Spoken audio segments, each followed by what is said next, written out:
Wow, what a win that was. Um,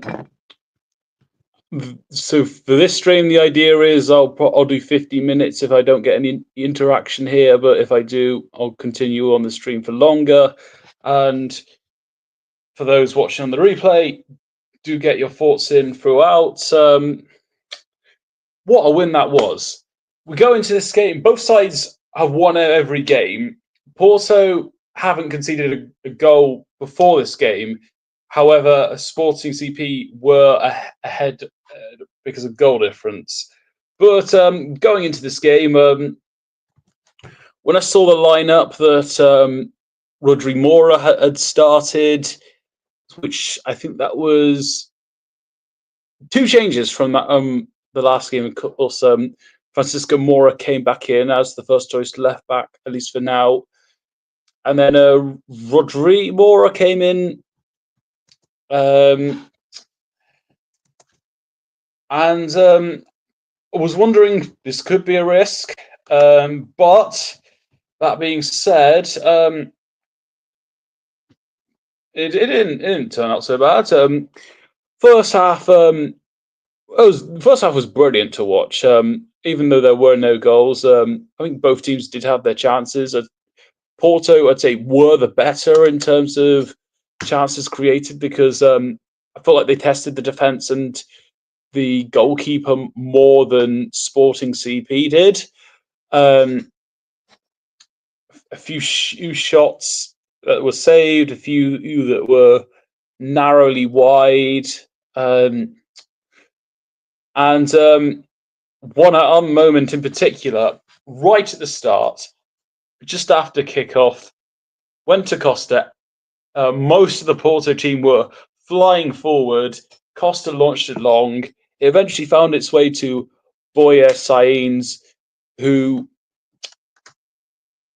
hit the post, could have scored 20 seconds in, and that would have been crazy. Who knows if it would have benefited us or not? But still,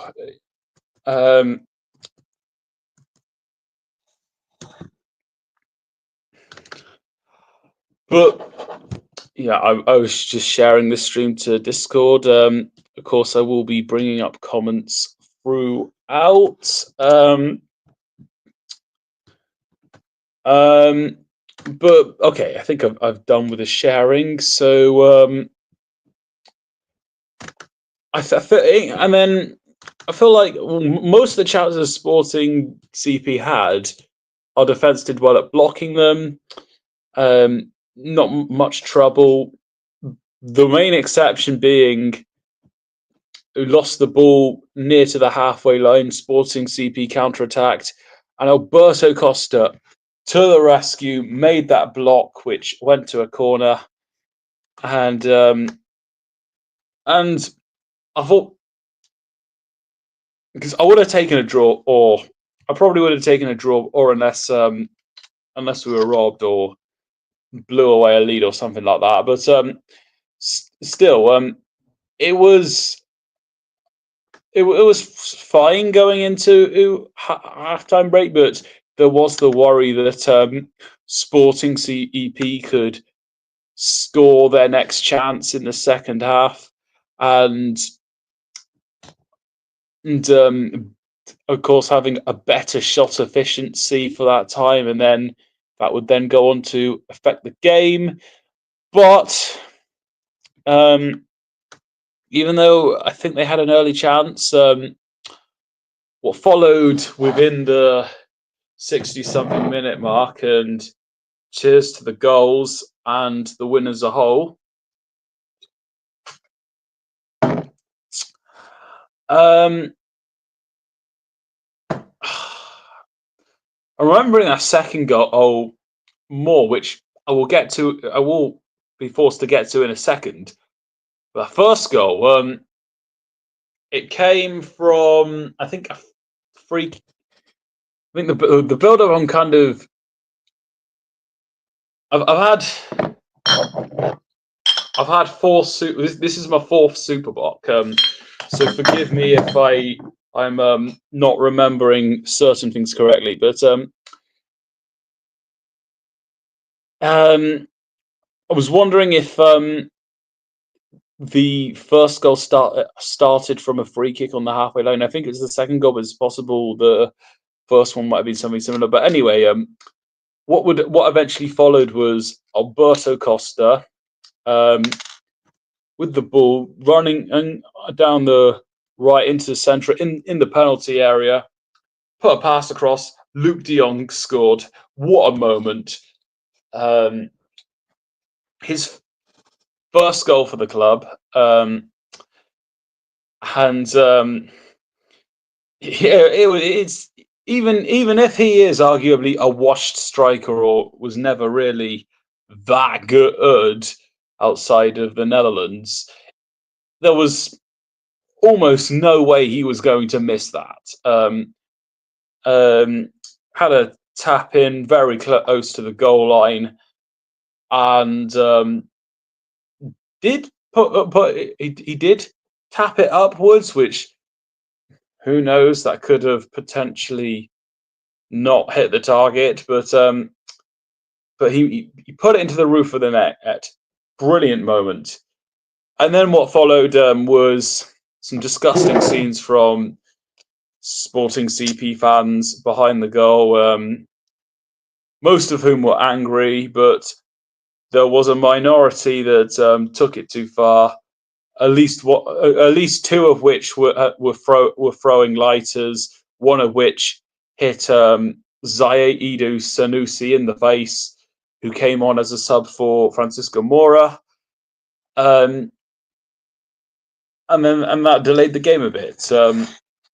Because the club doctor had to come on, as did like the assistant physio, to try and get Zaidu back in a position where he could of course, be in a match fit condition, which they managed to get him set. And I did wonder if that would that moment of those moments of chaos would carry into Sporting CP's favour, but it didn't end up being that way, because what followed 5 minutes later, I'm pretty sure, or this started, it was a free kick or a drop ball from about halfway in the pitch, which found its way to the right. Victor Froholt dribbled about. Initially, when the goal went in, I thought he was the goal scorer, but he passed to William Gomez, who then what happened? He passed it. No, he dribbled a bit, slightly outwards to make the angle a bit more ideal. And what a goal that was! What a goal! Fantastic finish. And who'd have thought we were going to see that from a player who was signed by Martin Anselmi in the January transfer window. And there was no contributions. There were no successful contributions from him in the league season. He had that one goal against Al Ahly in the Club World Cup, but even before then, even more so before then, who'd have thought he'd have delivered a moment like this in against one of our rivals? But nonetheless, what else is there? He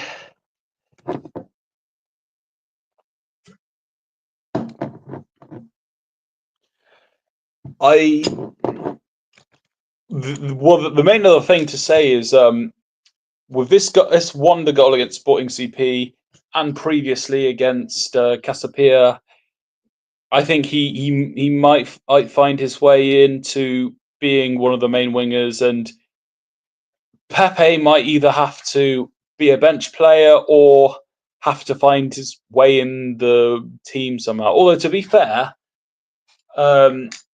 William Gomez has played on the left as well, so there's a way you can get both of them in. But fantastic goal, and I went even more crazy for that than the first goal. And then, of course, similar scenes followed from some of the Sporting CP fans behind the goal, as like with the first one, where they were throwing some stuff on the pitch. Luckily, it wasn't as significant as what happened after the first goal. And after both goals, there were some verbal interactions from the Porto players, and William Gomez might have overacted after that second goal by going down, but still, amazing goal. And this is the best result of Porto for 2025, no doubt. Yeah, for those watching live and on the replay, do give your thoughts in the live chat or down in the comments below, and I will be reading, of course, throughout. And then generally, I thought Porto did manage the game afterwards. 10 minutes.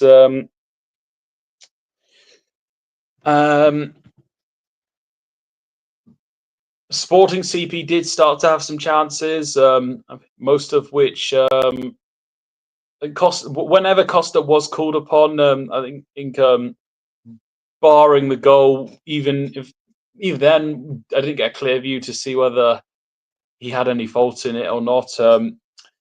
But he made some important saves. Sporting CP had a few unsuccessful corners as well.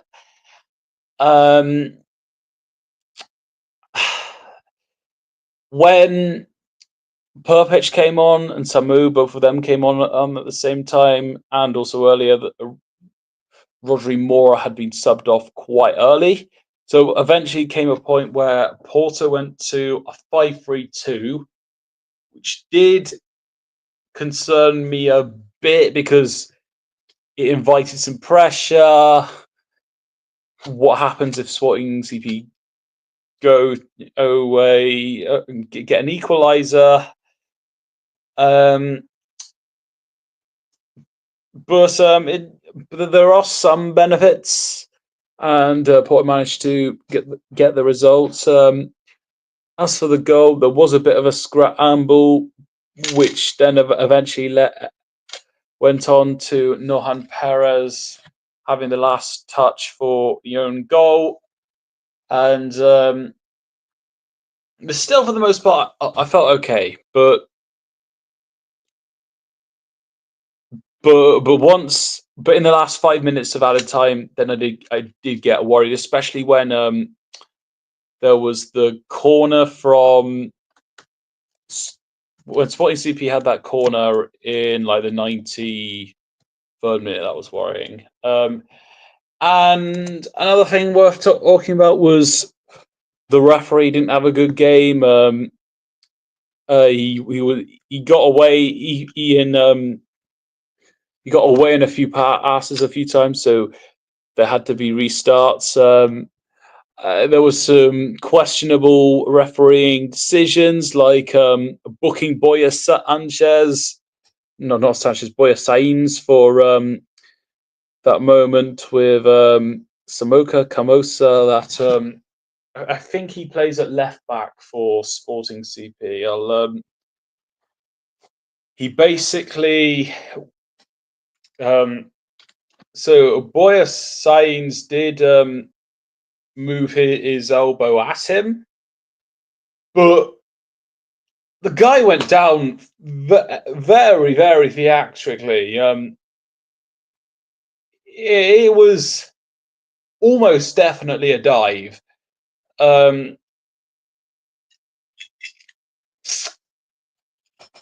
yeah, but even despite the below par refereeing performance, which I'm no stranger to. There's an argument that referees in Portugal are worse than in the Premier League. Although nothing will be worse than EFL referees, that being Championship, League One, League Two, League Two especially. That's pretty much rock bottom. Not that there might not be any equivalents, but still. But yeah, Porto have won every single game in in August.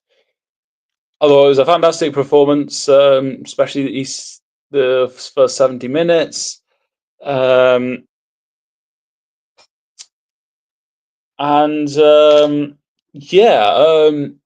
Of course, let me know your thoughts in the comments below. There's no live comments for me to interact with, so I'll start to end it there. But what I will say is we've managed to get a away win against one of our rivals, Boavista aside, who aren't in the league and were not competing at the top of the table at the time of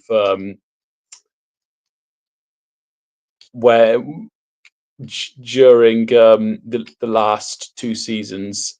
But still, it's the first away win against Sporting CP or Benfica since 2022-23, when Porto won both away games. Unfortunately, the one result that ultimately helped define the title was that home defeat of Benfica. But still, I did, as I said on the preview stream with Sam Fonseca, ideally you'd be looking at 7 or 5 points from the games against, in our case, Sporting CP and Benfica. And we've already managed to get at 3 points away from home. And this is already better than anything Martin Anselmi has done. In fact, this is better than anything Martin Anselmi has done. This result alone. I want to party. I know George, who's been on the channel twice, is with a friend, so I won't get to party with him. But yeah, to sum it up, really, Porto played an excellent first half. I'm seeing a growth in viewers, so any comments I will read out. But to summarise, I thought Porto had an excellent first half. The refereeing was bad. Whenever Porto did have to defend, I thought they did that very well. They blocked most of the shots that Sporting CP had in the first half. And then in the second half, I think in the first half of the second half, Porto were better, and they were getting, and they got the goals in that period.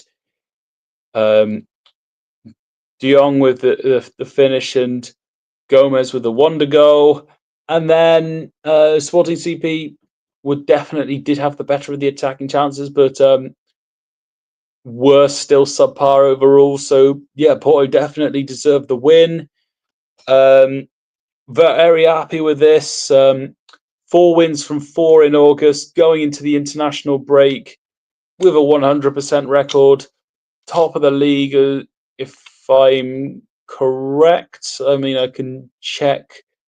I'm pretty sure we're top of right now we're top of the league, but I'll have to check if there's, by the end of match day 4, if there's any team that could potentially be top half.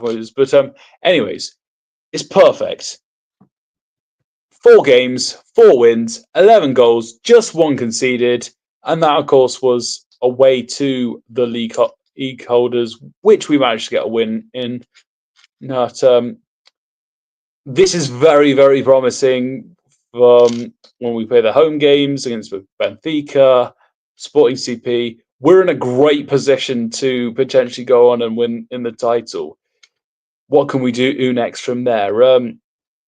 But yeah, those are my thoughts overall. Of course, very happy. I'm sure the Portistas that will watch this. Well, I know that the rest of the Portistas are delighted. If you're watching on the replay, let me know your thoughts. And I don't even know what I'm going to do next to party. Forza Porto, and of course, I will. I'm going to Portugal for the next game against Nacional.